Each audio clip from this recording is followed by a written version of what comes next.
Muscle आता last में है, जाता सबसे पहले, जाता पहले, गिरता मसल हाँ। सबसे। मेरा मेन मोटिव ये है कि हाँ लोग समझे कि what is the difference between weight loss and fat loss, और आपने करा क्या है। लाइफस्टाइल को इम्प्रूव करके जो रिजल्ट आएगा ना, वो आपके लिए सस्टेनेबल होगा, ना कि आपका सर्जरी। जैसे लोग जिम से पहले प्री वर्कआउट हाँ, लेते यस हैं, यस तो वो यस। क्या वो यूजफुल है? नहीं। अच्छा, मतलब ये एक तरह से देखा तो ये लीगल भी है और इलीगल भी है। टेस्ट को डिफीट करने के लिए भी आपको मेडिसिन लेनी पड़ती है, जो टेस्ट को भी डिफीट कर देती है। कुछ टाइम के बाद ना फ्रस्ट्रेट हो जाता है, यार मेरी तो बन ही नहीं रही, उसकी कैसे बन गई। फिर उसके बाद वो ड्रग्स का यूज करना स्टार्ट कर देता है।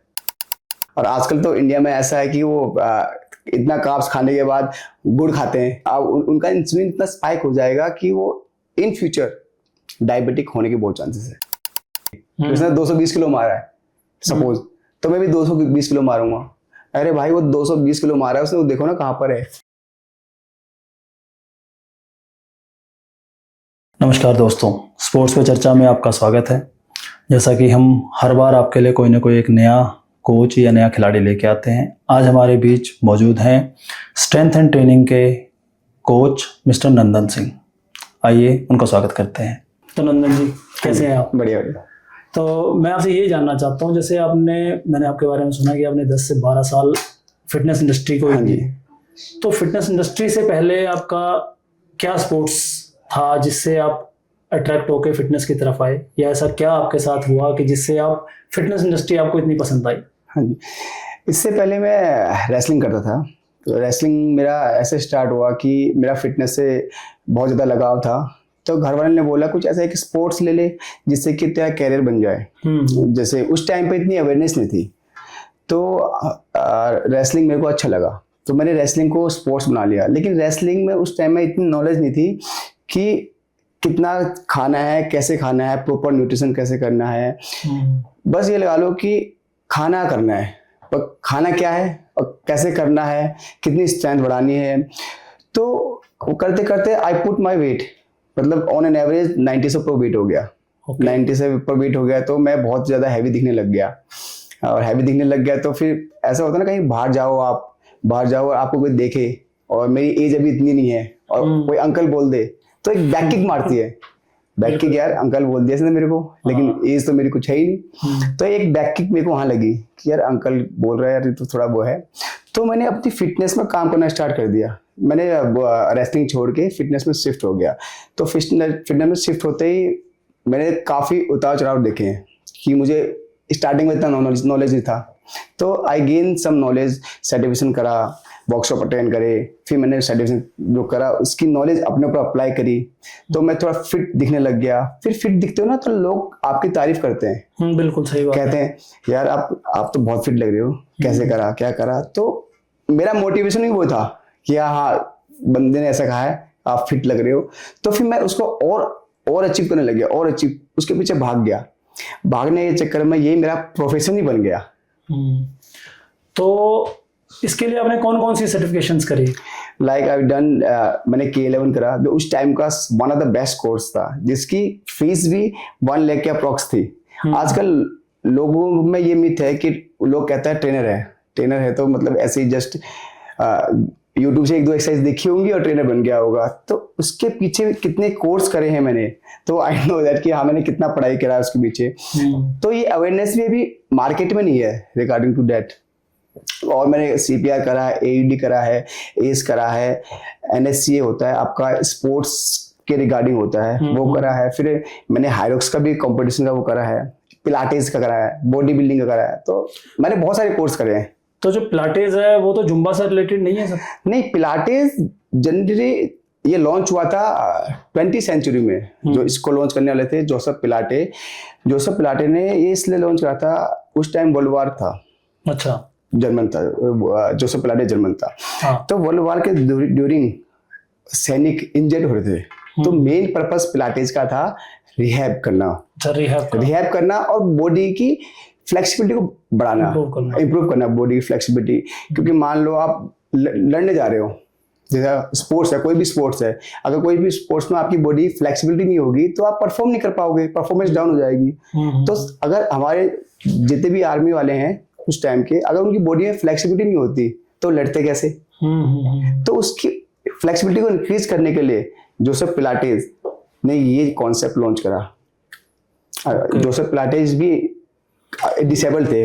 अच्छा अच्छा। उसने क्योंकि तो मैंने आज तक जो सुना है, जो ज्यादातर जुम्बा जो लोग करा Yes, रहे हैं वो yeah. साथ में ऐड करते हैं कि we are also conducting Pilates. तो that's why I am asking. Pilates एक प्रॉपर वो बोलते हैं Rehab का एक option। हाँ, रिहैब का एक ऑप्शन है। पिलाटे कोर भी स्ट्रॉन्ग करता है। Okay. तो पिलाटे 2-3 प्रकार का होता है, like mat Pilates. Mat Pilates is basically for your core, okay. But Pilates की मशीनरीज आती है। अच्छा। कैडिलक हो गया, वुंडा चेयर हो गया, रिफॉर्मर हो गया, विद टावर्स हो गए। तो ये इक्विपमेंट सब करते हैं, तो इसको करने में आपको बेनिफिट मिलता है। इसको एज कंपैरिजन एज कह सकते हैं कि जैसे फिजियोथेरेपिस्ट यूज करते हैं। हाँ, कह सकते हो आप इसको, वैसा ही हाँ, कुछ है ना। हाँ, लेकिन विदाउट एनी मशीन, जैसे उनका तो मशीन्स होती है, विदाउट मशीन। अच्छा अच्छा। तो सर एक चीज ये बताइए कि आज की जो जनरेशन है, जो आज हम बात कर रहे हैं कि आने वाले सालों में हम ओलंपिक होस्ट भी करेंगे और ओलंपिक में और मेडल भी आएंगे, तो एक फिटनेस ट्रेनर और एक स्पेसिफिक गेम ट्रेनर दोनों का एक कोच एक प्लेयर के लिए होना जरूरी है, या जैसे आज की डेट में हम देखते हैं कि फिटनेस के ट्रेनर्स इंडिया टीम में रेयर ही मिलते हैं देखने को, स्पेसिफिक गेम के ट्रेनर तो हैं। तो फिटनेस ट्रेनर की कितनी इंपॉर्टेंस है गेम के हिसाब से अगर हम देखें? जितना आपका स्किल कोच की नीड है ना, उतना एक फिटनेस ट्रेनर की नीड है। अब फिटनेस ट्रेनर्स भी कई प्रकार के होते हैं। एक फिटनेस ट्रेनर हो गया आप जिम के रिगार्डिंग, जो इनके जो एथलीट के ट्रेनर्स होते हैं ना, that is called stand and conditioning coach. हाँ, तो इसके कोर्स भी डिफरेंट होते हैं। बिल्कुल, कोर्स भी डिफरेंट होते हैं। आप मान लो स्किल्स है, मैं खेल रहा हूँ बैडमिंटन, तो जो मेरा कोच है, स्किल कोच है, वो तो बताएगा कैसे टैकल करना है, कैसे शॉट मारना है। हाँ। लेकिन व्हाट अबाउट अगर मैं शॉट मार रहा हूँ तो मेरे हाथ में स्ट्रेंथ नहीं है, तो कितना पोटेंशियल से मार पाऊंगा मैं, उसको इम्प्रूव करेगा आपका स्ट्रेंथ एंड कंडीशनिंग कोच। तो दोनों के होने बहुत जरूरी है। हमारे इंडिया में थोड़ा बाद में लॉन्च हुआ है। अब बाहर जाओ तो बाहर ये आपके जो स्किल कोच है, स्किल कोच और स्ट्रेंथ एंड कंडीशनिंग कोच दोनों मिलकर काम करते हैं, जब जाके एथलीट तैयार होता है। जी। इसलिए बाहर के ज्यादा एथलीट फिट हैं और वो अपनी परफॉर्मेंस अच्छी है। बहुत बढ़िया। तो इंडिया में सर जैसे मिथ है कि कंडीशनिंग कोई भी करा सकता है या स्ट्रेंथ कोई भी करा सकता है, तो आप क्या समझते हैं उसके लिए कि एक कोई भी फिटनेस या फिर कहें कि कोई भी स्पोर्ट्समैन क्या स्ट्रेंथ एंड फिटनेस करा सकता है? देखो, स्ट्रेंथ का मतलब ये नहीं कि बार उठाना।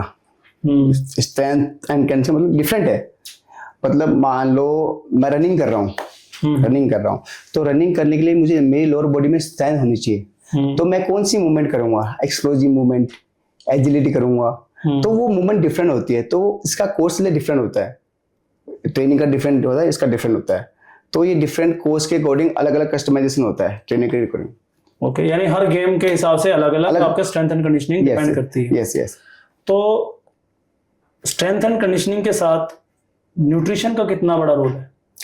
जितना 50% बोल सकते हो, 50%। हाँ, यानी न्यूट्रिशन उतना ही जरूरी है। परफॉर्मेंस जब इंक्रीज होगी आपकी, चलो आपका स्ट्रेंथ इंप्रूव हो गया, स्ट्रेंथ में आपने अपने मसल को ब्रेक कर दिया। मतलब जब भी आप कोई वर्कआउट कर रहे होते हो, एक्सप्लोजिव मूवमेंट कर रहे होते हो, तो आपका मसल्स टूटता है, मसल फाइबर टूटता है। तो ब्रेन क्या करता है, आपकी मसल्स फाइबर्स को रिक्रूट करता है उस जगह में जहां पर यूज हो रहा है। लेकिन आपका न्यूट्रिशन पूरा नहीं है तो हील ही नहीं होगा। मान लो मेरा हाथ कट गया, अगर मेडिसिन लगाऊंगा तो हील कैसे होगा?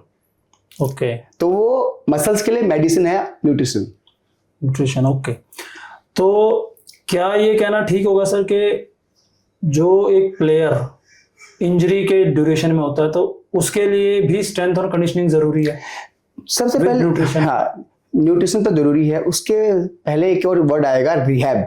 मान लो अगर उसको इंजरी हो गई है, इंजरी से पहले उसको रिहैब करना पड़ेगा। इंजरी के बाद रिहैब जैसे होता रहेगा, फिर we shift on strength training, उस मसल को स्ट्रेंथ उसके बाद रिहैब के बाद स्ट्रेंथनिंग करना स्टार्ट करेंगे। फिर after certain period of time वो रेडी हो जाएगा नेक्स्ट टाइम। तो सर जैसे इंडिया का मैं बात करूं तो इंडिया में कितने हद तक आप समझते हैं कि आज की डेट में जो अच्छे प्लेयर्स हैं वो स्ट्रेंथ एंड कंडीशनिंग का कोच अलग से अपॉइंट करते हैं और स्किल्स के लिए वो किसी और कोच के पास जाते हैं? आजकल मोर देन 40% एकेडमीज हो गई, या आप साई की बात कर लो, स्पोर्ट्स अथॉरिटी ऑफ इंडिया, वो भी आजकल स्ट्रेंथ एंड कंडीशनिंग के कोच अलग से हायर करते हैं। Okay. तो अवेयरनेस बढ़ गई है लास्ट टाइम से, देखोगे तो लास्ट टाइम से अभी बहुत ज्यादा अवेयरनेस है। लाइक जैसे मैंने रेसलिंग स्टार्ट करी, रेसलिंग में मेरे को इंजरी हुई। अब उस टाइम पे हमें इतनी अवेयरनेस नहीं थी कि रिहैब नाम का शब्द कुछ होता है। बिल्कुल। हाँ, अगर वो हमें उस टाइम पता होता तो रिहैब करते, रिहैब के बाद स्ट्रेंथ करते, फिर दोबारा फील्ड में आते। बिल्कुल, बहुत सारे प्लेयर इसीलिए गेम छोड़ देते हैं कि इंजरी हो गई। जितने भी पुराने खिलाड़ी हैं, जितने भी स्पोर्ट छोड़ा है अच्छे होने के बावजूद, तो मेन रीजन यही रहा है कि उनको ये वर्ड नहीं पता था रिहैब, और ना कोई बताने वाला था कि रिहैब भी कुछ होता है, आप ये चीज करो। तो सर जैसे हम बात करें, आज की डेट में हर कोई अवेयर है अपनी फिटनेस को, यस, है ना। तो चाहे वो एक स्पोर्ट्समैन हो, चाहे वो एक जनरल पब्लिक में हम बात करें कि आम आदमी कॉमन मैन है, तो कॉमन मैन को ऐसी क्या वर्कआउट डेली रूटीन में करने चाहिए कि वो अपने आप को फिट रख सके? मतलब जस्ट अ जर्नल की बात करें कि वो कोई जिम नहीं जाता, वो कोई ऐसा ट्रेनिंग इंस्ट्रक्टर हायर नहीं कर सकता, तो उसे क्या ऐसा वर्कआउट करते रहना चाहिए? लाइक जैसे आपके फिटनेस के कुछ कंपोनेंट होते हैं, जरूरी नहीं आप जिम जाओ, तो यू फोकस ऑन दैट। मान लो आपको अपना स्ट्रेंथ बढ़ाना है, पुशअप मारा घर पे आपने, लेकिन वो पुशअप भी कंफर्टेबल होने लग गया, यू टेक बैंड, फिर बैंड वाला पुशअप मारा, फिर वो भी कंफर्टेबल होने लग गया, आपने पाँव पर रख के डिक्लाइन पुशअप मारा, एंड सेम एज पुलअप मारा, बॉडी वेट स्क्वाट्स मारा, आपने कोर की एक्सरसाइज करी। तो ऐसी एक्सरसाइज आप घर में भी रह के कर सकते हैं, बट उसमें एक चीज आता है आपका प्रोग्रेसिव ओवरलोड, वो होना बहुत जरूरी है। नहीं तो बॉडी एक चीज को अडेप्ट कर लेती है। मान लो मैं अगर कैलोरी डेफिशिएट में हूँ, अभी मेरे को जाने में दिक्कत हो रही है क्योंकि ये लगा बॉडी उसको अडेप्ट नहीं कर पा रही, बट कुछ टाइम के बाद वो बॉडी उसको अडेप्ट कर लेगी, फिर मुझे पता ही नहीं चलेगा कि वीकनेस आ रही है, कुछ आ रही है। सेम वर्कआउट का भी होता है। अच्छा, वर्कआउट अडेप्ट हो जाता है बॉडी को ना, बॉडी कहती है आप ये तो मेरे को इतने वेट से कर रहा है या इतने पुशअप मार पा रहा है, अब मैं इसको क्यों और मसल फाइबर रिक्रूट करूं। तो वही आपको प्रोग्रेसिव ओवरलोड रखना बहुत जरूरी है।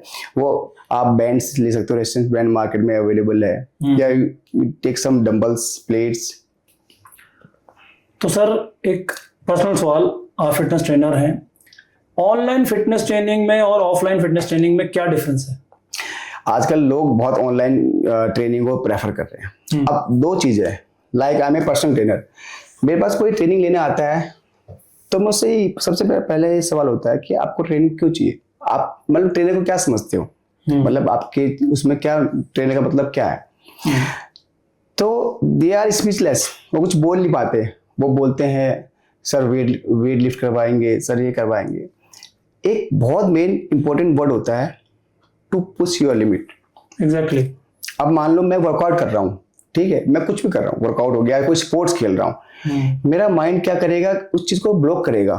वर्कआउट कर रहा हूँ तो मेरा मसल्स टूट रहा है, तो माइंड बोलेगा कि क्यों तोड़ रहा है मसल्स को, इतना हो गया, हाँ इतना हो गया। तो वहां पे पर्सनल ट्रेनर का इन्वॉल्वमेंट आएगा, टू पुश माई लिमिट्स, इसीलिए पर्सनल ट्रेनर हायर कर जाता है। ओके। तो ऑनलाइन में लोग ये ऑनलाइन इसका बेनिफिट नहीं ले सकते। तो दूसरा पोस्चर का भी बड़ा इम्पैक्ट पड़ता है। हाँ पोस्चर, हाँ मान लो सपोज आप ऑनलाइन ट्रेनिंग दे रहे हो, ठीक है, ऑनलाइन ट्रेनिंग में उसका पोस्चर एनालाइज कर रहे हो, लेकिन वो उसको कैसे एग्जीक्यूट कर रहा है आप, क्योंकि ऐसा कोई फिजिकल टच तो नहीं है कि ऐसा करो वैसा करो, वो तो खाली कमांड देगा आपको, ऐसा करो वैसा करो। कुछ टाइम के बाद वो भी थक जाएगा, या तो सुन ही नहीं रहा, छोड़ो उसको करने दो। तो ये मेन इम्पैक्ट नहीं होगा, बॉडी पोस्चर खराब होने हाँ बॉडी, हाँ यस, बहुत ज्यादा। तो अगर हम ये कहें कि आज की डेट में फिटनेस इंडस्ट्री जो ग्रो करने की हम बात कर रहे हैं कि बहुत अच्छे से ग्रो हो भी रही है इंडिया में, पिछले 5-10 सालों में हम देख रहे हैं कि फिटनेस इंडस्ट्री बहुत ग्रो हुई है, तो लेकिन मैंने यही देखा सर कि जो ऑनलाइन वाला कंसेप्ट है ना, लोग ज्यादा प्रेफर उसको कर रहे हैं क्योंकि बिजी शेड्यूल बहुत ज्यादा लोगों के। तो आप ऐसे लोगों को क्या सजेस्ट करते हैं कि वो कितना देर, मतलब मिनिमम कितना टाइम वो निकालें कि वो फिजिकल करें, ना कि ऑनलाइन?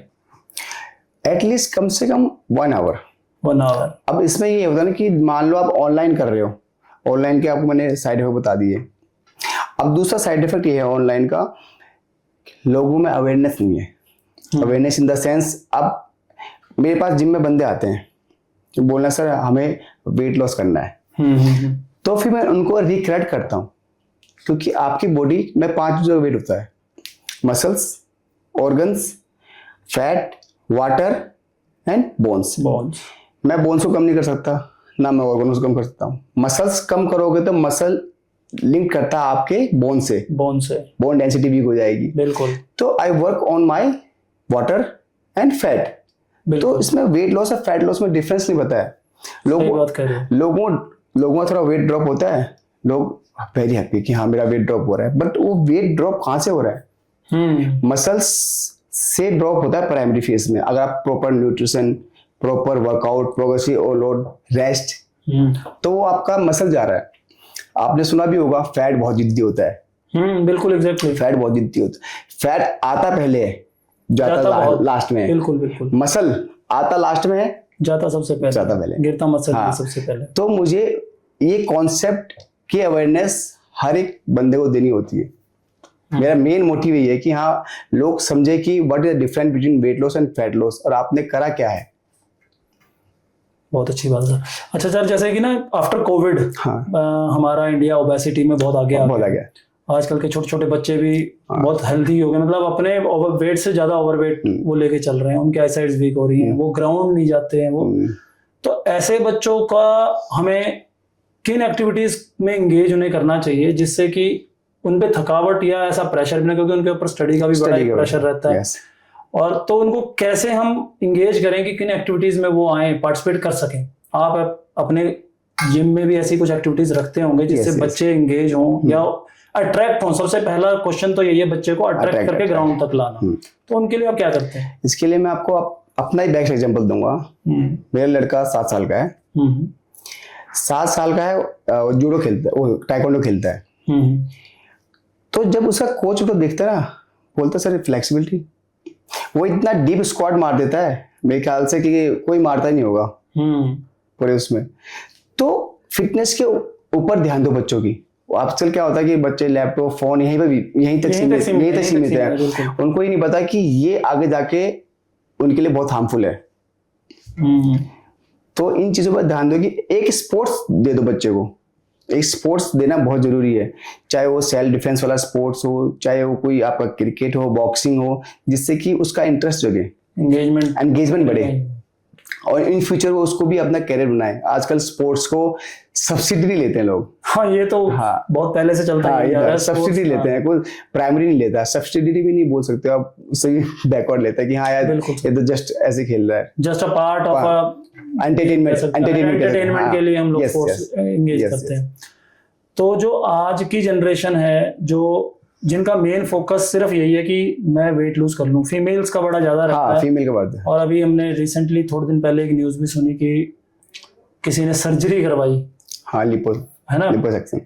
तो फैट निकालने के लिए सर्जरी कराई और उसकी बेचारी की वो डेथ हो गई कुछ ही टाइम बाद।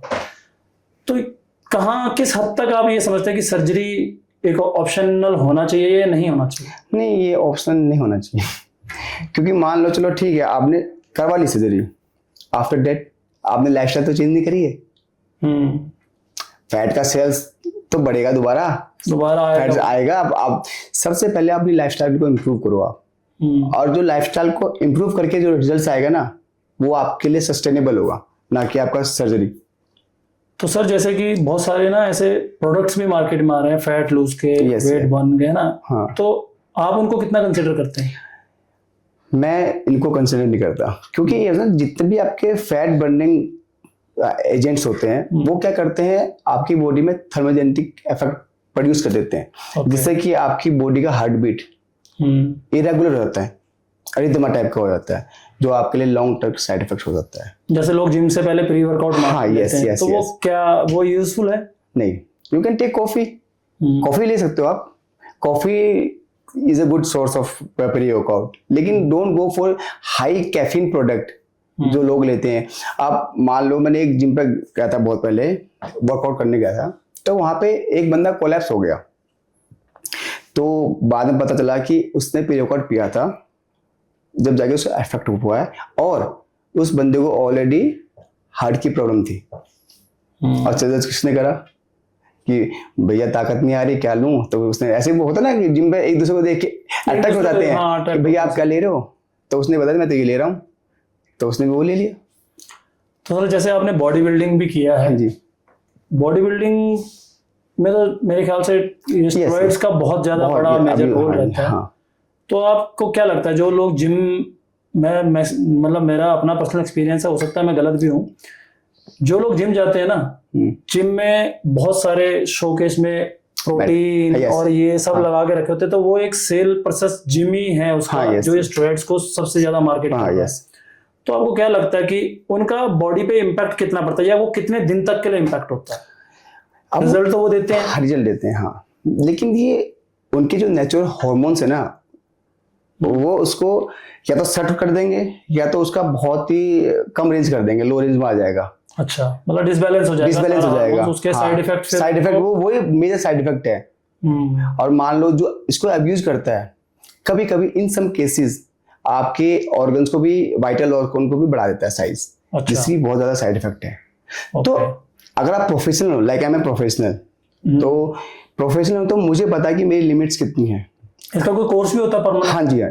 तो वो कोर्स के हिसाब से जो लोग करते हैं वो ठीक है। जैसे मैंने ड्रग्स का कोर्स कर रखा है, तो उसमें स्पेसिफाई है कि आपके बॉडी में ये जाएगा, तो इससे कुछ साइड इफेक्ट को रोकने के लिए आपको पहले से क्या चीज रखनी है। अच्छा, मतलब ये एक तरह से देखा तो ये लीगल भी है और इलीगल भी है। हाँ, लीगल भी कह सकते हो, क्योंकि आजकल मेडिकल में अवेलेबल हो जाता है। हाँ, सही बात है, आजकल हर मेडिकल शॉप पे या कहीं पर भी अवेलेबल हो जाता है। क्योंकि जो मेडिकल टर्म्स में होते हैं, to preserve your muscle mass, कोई बीमारी हो जाती है, बीमारी में अपना मसल मास को प्रिजर्व करने के लिए, तो मेडिकल टर्म्स में वो इसलिए होते हैं, पर लोगों ने उसको अब्यूज करना स्टार्ट कर दिया है, या परफॉर्मेंस बढ़ाने के लिए होते हैं। तो इसके अलावा भी, अब जैसे आपने बताया कि आपने ड्रग्स पे कोर्स किया है, और कितने तरह के ऐसे जो सिम्टम्स हैं जो आपने देखा होगा कि एथलीट जो हैं, स्पोर्ट्समैन जो हैं, वो अलग अलग तरीके के नए नए आइडिया ढूंढ के लाते रहते हैं। हाँ। कि इससे मेरी बॉडी थोड़ी परफॉर्मेंस और अच्छी दे दे, मतलब मैं 100 मीटर मार रहा हूं तो मैं 200 मीटर तक मार सकूं, या मैं अगर 2 राउंड बॉक्सिंग खेल पा रहा हूं तो मैं 4 राउंड खेल सकूं। ऐसी जो इंस्टेंट एनर्जी बढ़ाने वाले जो प्रोडक्ट्स हैं, ऐसे वो उनके इम्पैक्ट कितने वो होते हैं, और डोपिंग में जब वो पकड़े जाते हैं तो कुछ ऐसे भी प्रोडक्ट होंगे जो बॉडी से जल्दी रिमूव हो जाते हैं, कुछ ऐसे भी होंगे जो बहुत लंबे समय तक रहते हैं। तो डोपिंग एजेंसीज को भी डिफिकल्टीज आती होंगी ऐसे प्रोडक्ट्स को पकड़ने में, क्योंकि टेस्ट को डिफीट करने के लिए भी आपको मेडिसिन लेनी पड़ती है, जो टेस्ट को भी डिफीट कर देती है। अच्छा। क्या आपको पता नहीं चला कि आपने कुछ लिया है? अच्छा, ऐसी भी मेडिसिन आती है, जो कि आजकल बहुत ज्यादा टॉप हाइप में, क्योंकि लोग आजकल स्पोर्ट्स में भी बहुत ज्यादा अब्यूज कर रहे हैं चीजों का ना, परफॉर्मेंस एनहेंसिंग ड्रग्स। तो उसको साइड इफेक्ट नहीं, उसके डिटेक्शन को हटाने के लिए दे टेक अदर सब्सटेंस। ऐसे सब्सटेंस भी आ रहे हैं मार्केट में। तो सर अगर हम बात करें आज की जनरेशन के हिसाब से, तो आज की जनरेशन के ना रील वाला वीडियो कंसेप्ट ज्यादा लोग बनाते आ रहे हैं। तो जो आज की जनरेशन दावा करती है कि मैंने नेचुरल बॉडी बनाई है, वो कितने % तक वो ठीक है या राइट है, या नेचुरल भी बॉडी बनाई जा सकती है विदाउट एनी सप्लीमेंट्स? देखो, एक चीज होता है, उसको बोलते हैं माइस्टेटिन इनहिबिटर। हमारी मसल्स के अंदर ना ऑलरेडी एक लिमिट तक ग्रो करने के वो होते हैं, अब उस लिमिट को, क्षमता होती है, अब उस लिमिट से ऊपर ग्रो नहीं कर पाते। अच्छा। तो उसको सेट करने के भी लोग दे आर टेकिंग सप्लीमेंट्स। अच्छा। और आजकल मोस्ट प्रोबेबली जो जितने भी नेचुरल बोलते हैं हम, वी आर नेचुरल, उसमें से ये ला लो कि वो बंदे कुछ ना कुछ चीज यूज कर रहे हैं। हाँ, और वो अनअवेयरनेस कर रहे हैं मार्केट में ना, कि यार वो नेचुरल बंदा है। फिर आदमी क्या, मैं देख रहा हूँ भाई नेचुरल बंदा है, मुझे भी इसकी बॉडी बनानी है, लेकिन आदमी कुछ टाइम के बाद ना फ्रस्ट्रेट हो जाता है, यार मेरी तो बनी नहीं रही, उसकी कैसे बन गई।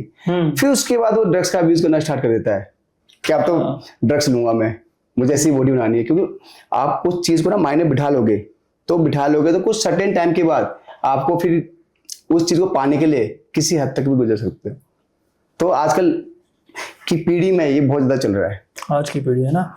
तो सर जैसे हम बात कर रहे हैं जनरल पब्लिक की, अगर हम बात करें तो आज की जो जनरल पब्लिक है, हर कोई फिटनेस करना चाहता है, और आप उनको क्या मैसेज देना चाहेंगे कि वो लोग फिटनेस से कैसे जुड़े रह सकते हैं? मतलब मैं नहीं कहूँगा कि भी वो बहुत सारा टाइम निकाले, कईयों के पास 1 घंटा भी नहीं निकल पाता है, वो सिर्फ जनरल वॉक करके ही अपने आप को संतुष्ट रखते हैं, तो वो जस्ट एक बैलेंस बनाते हैं। डाइट का कोई ऐसा सजेशन जो आप उन्हें देना चाहें कि वो अपने डाइट को इस तरह से प्लान करें जिससे उनका मसल वेट बढ़े बट फैट ना बढ़े? हमारी जो एक इंडियन खाना होता है ना, अब इंडियन खाने में क्या क्या होता है? दाल, राइस, रोटी, सब्जी, दाल, चावल। रोटी। हाँ, अब इस चीज में देखे ना, राइस में क्या है? कार्बोहाइड्रेट। हाँ, दाल में क्या है?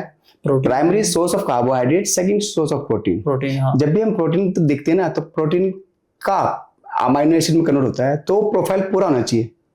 वो नॉट प्रॉपर प्रोटीन है, तो सेकेंडरी सोर्स हो गया, primary source of carbohydrate. Roti again carbohydrate. तो हमारी पूरी थाली में कार्बोहाइड्रेट है। हाँ, फैट के सोर्स, प्रोटीन के सोर्स में आपका ओनली थोड़ी सी दाल है, वो भी सेकेंडरी पार्ट, वो भी सेकेंडरी पार्ट है। तो मैनिपुलेशन करना आना चाहिए कि अगर मैंने राइस ले लिया ना, तो मैं रोटी नहीं खाऊंगा। ओके। और आजकल तो इंडिया में ऐसा है कि वो इतना कार्ब्स खाने के बाद गुड़ खाते हैं। हाँ, डाइजेशन बहुत अच्छा हो जाएगा। हाँ, डाइजेशन अच्छा नहीं होगा और खराब हो जाएगा। उनका इंसुलिन इतना स्पाइक हो जाएगा कि वो इन फ्यूचर डायबिटिक होने के बहुत चांसेस है। आजकल आपने न्यूज सुना होगा, 20 साल के, 22 साल के, 10 साल के लोग डायबिटीज हैं, बच्चे डायबिटिक्स हैं। तो ये इन चीज़ों में अवेयरनेस होनी बहुत जरूरी है। अच्छा सर, एक बड़ा इंटरेस्टिंग सी बात मुझे याद आई। अभी कल परसों की न्यूज़ है, हैदराबाद में एक कोई बैडमिंटन खेलते हुए एक 25 साल के बच्चे की मौत हो गई। तो जैसे कि हम दिल्ली एनसीआर में हम लोग हैं, तो यहाँ पर भी ना क्लब्स का बड़ा एक कंसेप्ट चल रहा है, badminton academy, lawn tennis academy, basketball academy. कई जगह तो कोच हैं और कई सारे स्पोर्ट्स ऐसे हैं जिसमें कोच की जरूरत नहीं है, सिर्फ 2 पार्टनर मिलकर गेम खेलते हैं। अब वो लोग प्रॉपर वार्म अप करते हैं, नहीं करते हैं? तो आप क्या कहते हैं कि उसके लिए कोई भी ऐसा स्पोर्ट्स अगर वो ज्वाइन करते हैं या क्लब ऐसा ज्वाइन करते हैं, तो कोच का कितना होना जरूरी है? कोच का होना बहुत जरूरी है, बहुत ज्यादा जरूरी है।